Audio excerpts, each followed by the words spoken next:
Bonjour, bienvenue sur le podcast du multimédia, une série d'entretiens qui s'intéresse à l'apprentissage par le multimédia ou multimedia learning de easylearnconseil.fr.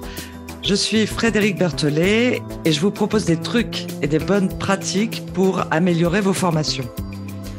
C'est le 2e épisode et ça me paraissait logique de parler de l'enregistrement d'une voix off. L'audio est présent dans beaucoup de supports d'apprentissage en ligne et je sais que bon nombre de concepteurs de e-learning et de formateurs se préoccupent de la manière d'enregistrer une voix. Je dirais même plus, enregistrer une voix intelligible. J'ai donc invité François Jonquière, qui est comédien voix off et ingénieur du son.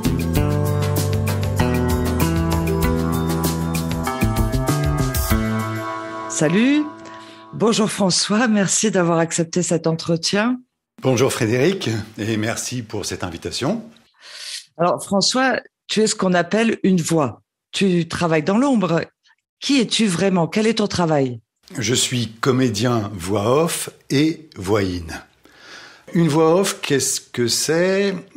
C'est une voix qu'on entend sans voir le locuteur. Elle est présente dans les films documentaires, la publicité, le e-learning, le film promotionnel, l'audio guide, que sais-je encore, le jeu vidéo, le tutoriel, etc., etc. Donc la voix in. Alors la voix in. En voix in, le locuteur est présent à l'image. On la retrouve également en publicité, dans les films promotionnels et bien sûr dans l'enseignement. Alors là, l'image du locuteur prend une réelle importance. Voilà. D'accord.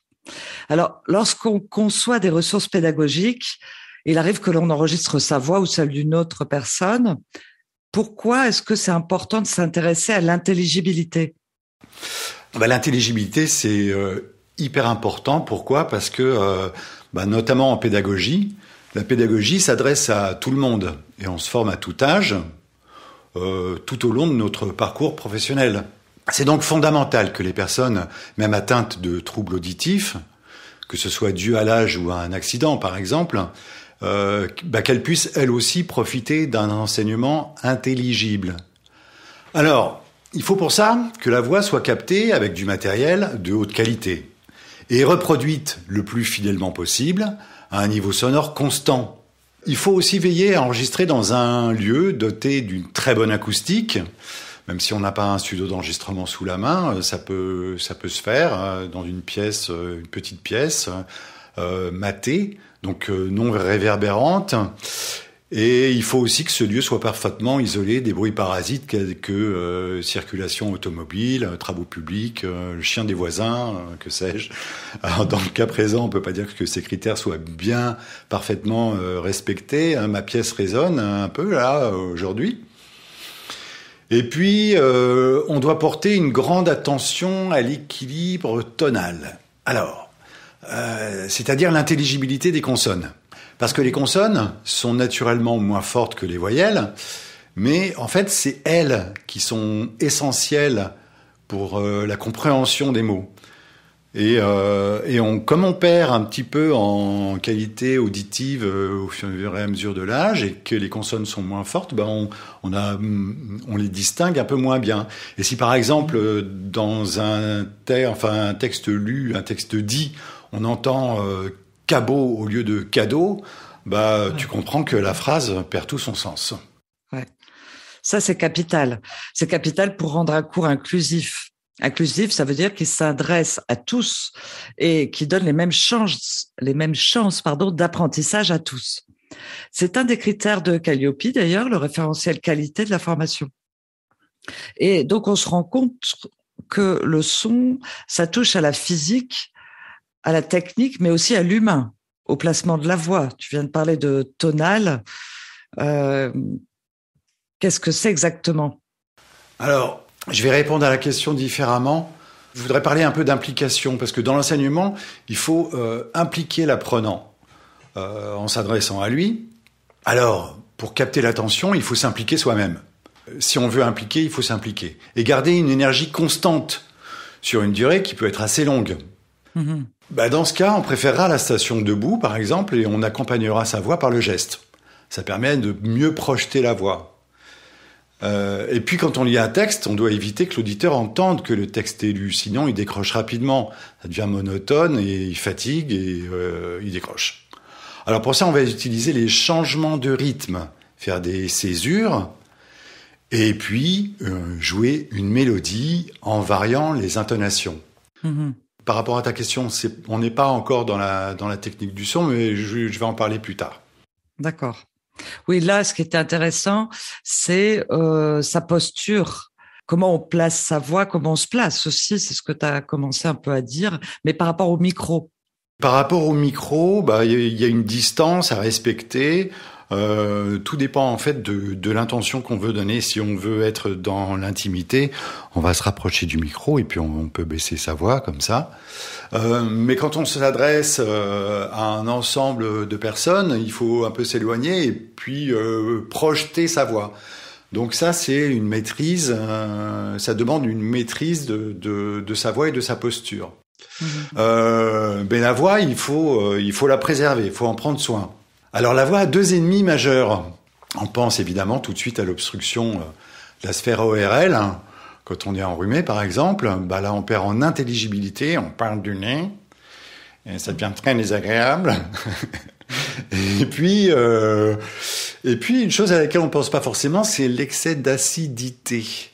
Alors selon notre alimentation, on peut avoir des reflux gastriques qui remontent dans l'œsophage et créent une inflammation des cordes vocales. Pourquoi je parlais de ça ? Parce qu'une voix en bonne santé, c'est une voix qu'on va pouvoir placer plus facilement dans différentes hauteurs, sans fatiguer et sans forcer. Alors la posture, à part en publicité ou dans les jeux vidéo, on va utiliser sa vraie voix. C'est-à-dire une voix juste, qui ne triche pas. On ne cherche pas à séduire par des artifices avec un ton dramatique ou des effets théâtraux, quoi. On n'est pas dans cette époque-là, parce que pour être crédible, il faut parler vrai.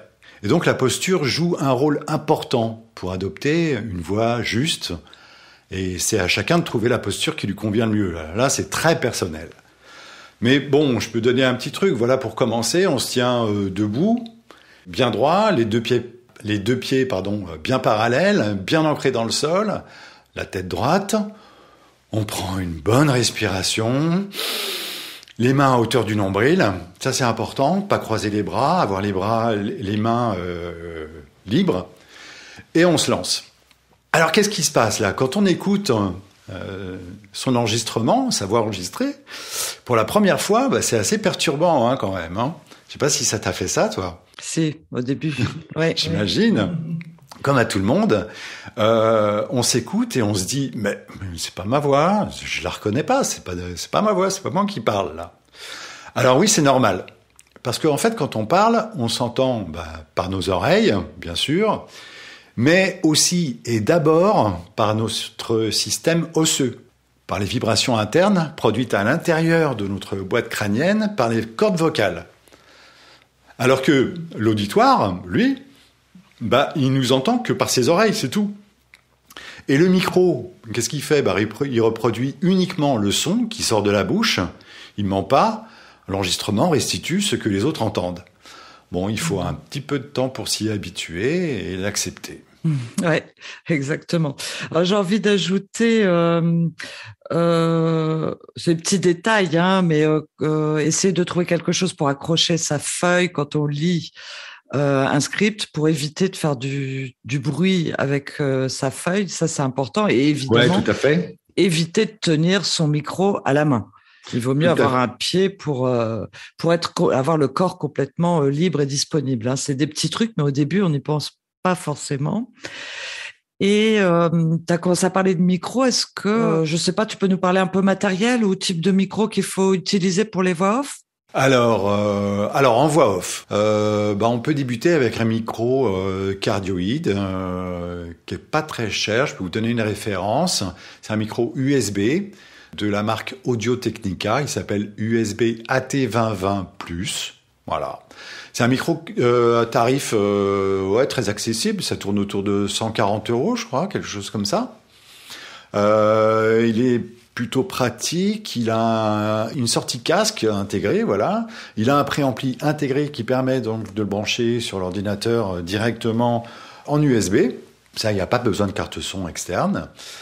Et puis, quand on est un peu en proximité, c'est-à-dire 20 cm, on va ajouter un filtre anti-pop.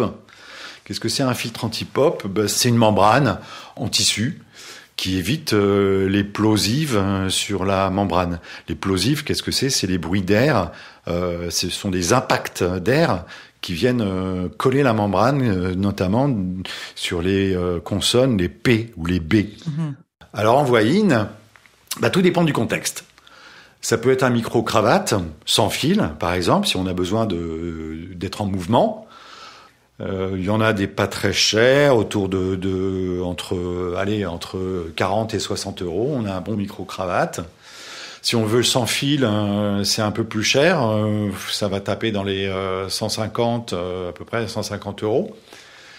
Et puis, il y a les micros de type Canon qu'on utilise en cinéma ou en vidéo, qui sont hyper directionnels et qui permettent de capter la voix à une distance de quoi aller. On peut aller jusqu'à 3 mètres, 4 mètres, tout en préservant l'intelligibilité. Alors pour ces types de micros-là, qui sont des micros généralement avec une sortie XLR, il faudra ajouter une interface audio externe, ce qu'on appelle aussi une carte son, sur laquelle on branchera le micro et qui sera connecté en USB à l'ordinateur.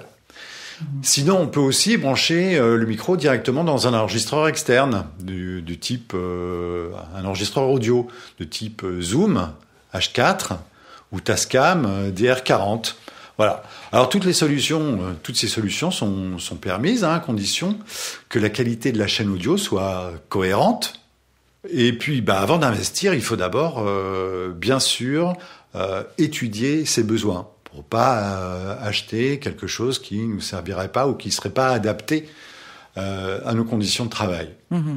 Alors sinon, pour ceux qui s'imaginent faire des vidéos ou je parle de vidéo, mais ça peut être autre chose, en prenant le son avec le micro intégré du PC, de leur caméra, du smartphone ou DSLR, qu'est-ce que j'ai envie de dire, c'est écouter la différence, quoi. Ouais.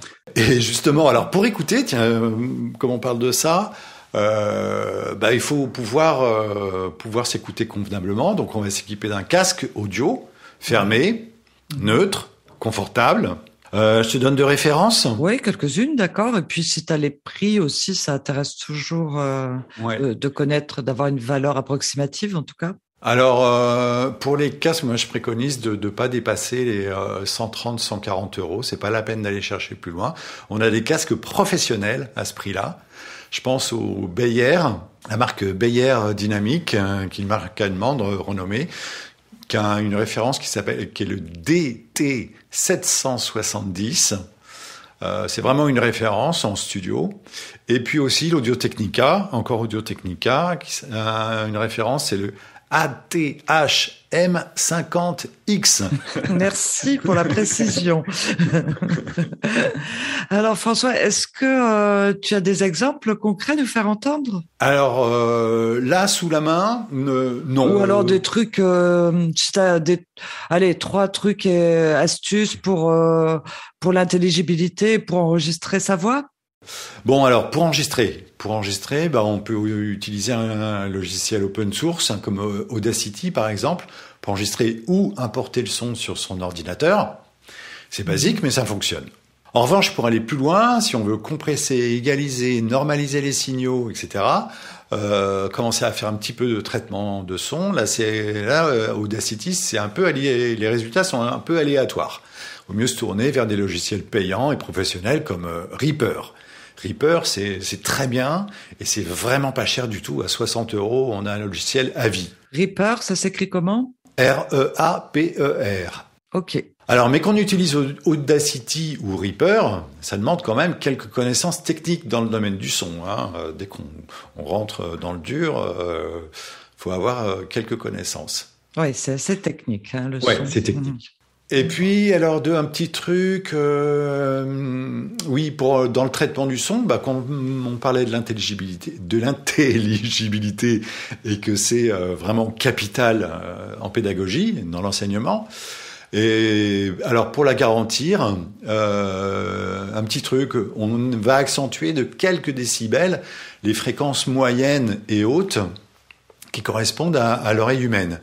Alors, sans dénaturer la voix, hein, autour de 2000 Hz et 8000 Hz, on peut accentuer, faire une légère accentuation de entre 3 et 6 dB maximum. Ça augmentera la précision. Et puis appliquer un filtre coupe-bas qui va couper toutes les fréquences graves indésirables en dessous de 100 Hz. Voilà. Bon, faut agir avec discernement, hein, et modération, hein, bien sûr. Et puis on peut compresser légèrement aussi le signal pour atténuer les différences de niveau, par exemple, pour adoucir la dynamique. D'accord. Je vous donne un autre truc, pour garantir un niveau constant sur l'ensemble des productions, parce que des fois on fait un enregistrement un jour et puis on en refait un autre le lendemain, le surlendemain, etc. Et donc il faut garder un niveau constant. Alors il y a un outil en ligne qui compresse et normalise au niveau cible souhaité. Alors, c'est-à-dire, on va par exemple, pour le web, on va cibler moins 17 LUFS. C'est technique, mais retenez juste ça, moins 17 LUFS. Et c'est gratuit pour 2 heures de production mensuelle. Et le résultat est vraiment top, hein. Ça s'appelle Auphonic. Auphonic, c'est un outil en ligne. On mettra le lien, oui, je rajouterai le lien. D'accord. Voilà. Ok, super, merci pour ces trucs et astuces. Alors peut-être une dernière question.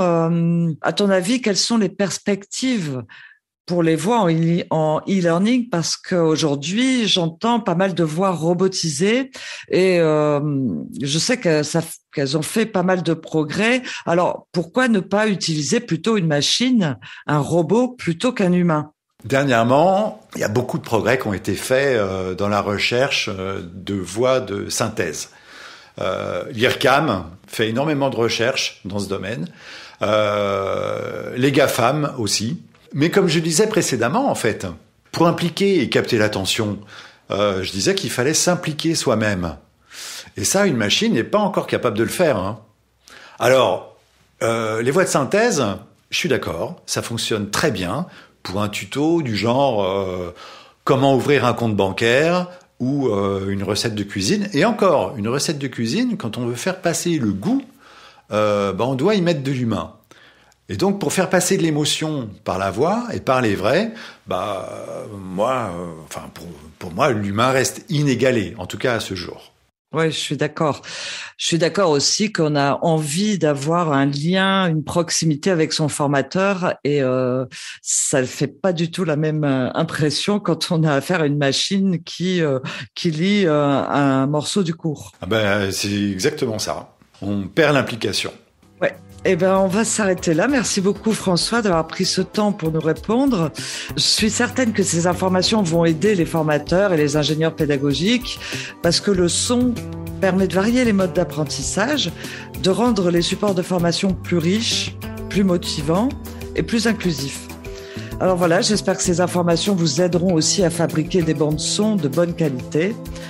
Et puis pour un apprenant, c'est toujours une valeur ajoutée que de se sentir, ce que je disais à l'instant, en proximité avec son formateur. Et puis pour un formateur, c'est intéressant de pouvoir développer des bandes audio parce que c'est une excellente façon de renouveler ses pratiques. Merci à tous d'avoir pris ce temps pour écouter le podcast. J'espère vous retrouver autour du multimédia pour de nouvelles aventures sur le site de easylearnconseil.fr.